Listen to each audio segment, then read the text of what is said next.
48 साल पहले आज ही के दिन फिल्म इंडस्ट्री में आया था धर्मेंद्र का तूफान। रिलीज हुई थी शोले, बॉलीवुड में मच गया था घमासान। 20 साल तक कोई नहीं ले पाया था पंगा। अब गदर 2 की सुनामी के बीच धर्मेंद्र को याद आई शोले की जवानी। एक सीन के 45 किलोमीटर पैदल चले थे धर्मपाजी।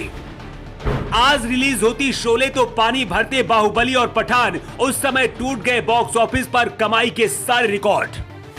गदर 2 ऐसा गदर मचाएगी इसका अंदाजा सनी देओल को भी नहीं था, लेकिन इस देशभक्ति फिल्म को देखने और तारा सिंह की दहाड़ सुनने के लिए सिनेमा घरों के बाहर भीड़ टूट ही नहीं रही है।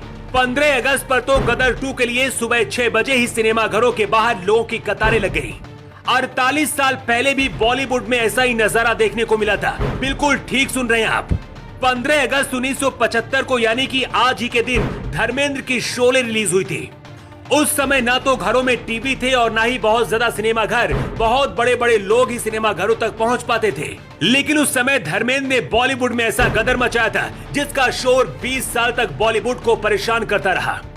गदर 2 की सुनामी को देखकर अब धर्मेंद्र को 48 साल पहले की जवानी याद आ गई है। साल 1975 में उस समय 3 करोड़ रुपए में बनी शोले ने बॉक्स ऑफिस पर इतना कलेक्शन किया था कि आज की तारीख में कई फिल्में नहीं कमा पाती हैं। शोले की कमाई उस दौरान कितनी थी उसको बताने से पहले आपको बताते हैं कि शोले की शूटिंग में पूरे 3 साल लगे थे। ऐसा कहा जाता है कि उस समय अमिताभ बच्चन फिल्म इंडस्ट्री में बिल्कुल नए थे और उनको धर्मेंद्र ने इस फिल्म में मौका दिया था। फिल्म इतनी ज्यादा हिट हुई थी कि रातों रात अमिताभ बच्चन सुपरस्टार बन गए थे और फिर उनको अपनी फिल्मों में लेने के लिए डायरेक्टरों की लाइन लग गई थी। यानी शोले ने अमिताभ बच्चन की किस्मत को पूरी तरह से बदल दिया था। उस समय शोले से जुड़ा एक एक कलाकार अमर हो गया था, चाहे वो गब्बर का किरदार निभाने वाले अमजद खान थे या फिर ठाकुर के किरदार में संजीव कुमार। बसंती यानी हेमा मालिनी का तो उस समय क्या ही कहना था। इस फिल्म के लिए धर्मेंद्र को 45 किलोमीटर पैदल चलकर शूटिंग करनी पड़ी थी। फिल्म के बहुत से सीन तो ऐसे थे जिनकी शूटिंग में 1 साल से ऊपर का वक्त लग गया था।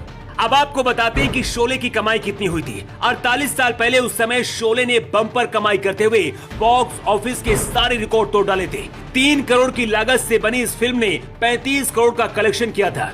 आज की तारीख में अगर शोले रिलीज होती तो आपको बता दें कि 2000 करोड़ रुपए कम से कम कमाती। शोले का डंका 20 साल तक उस समय बॉलीवुड में ऐसा बजा था कि कोई फिल्म आसपास भी नहीं टिक पाई थी। आज गदर 2 को देखकर उस समय की याद आ गई है, क्योंकि जिस तरह से सनी देओल को हिंदुस्तान की जनता का प्यार मिल रहा है उसको देखते हुए लग रहा है कि गदर 2 भी इतिहास बनाएगी।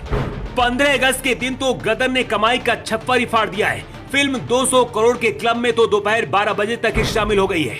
रात तक ये कलेक्शन 230 करोड़ पार करने की उम्मीद है।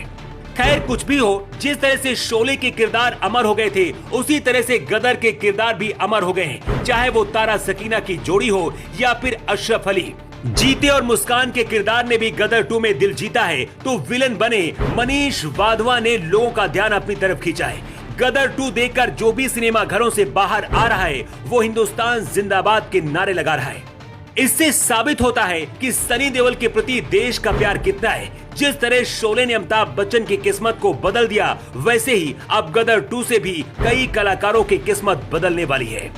ब्यूरो रिपोर्ट, जेवर 24।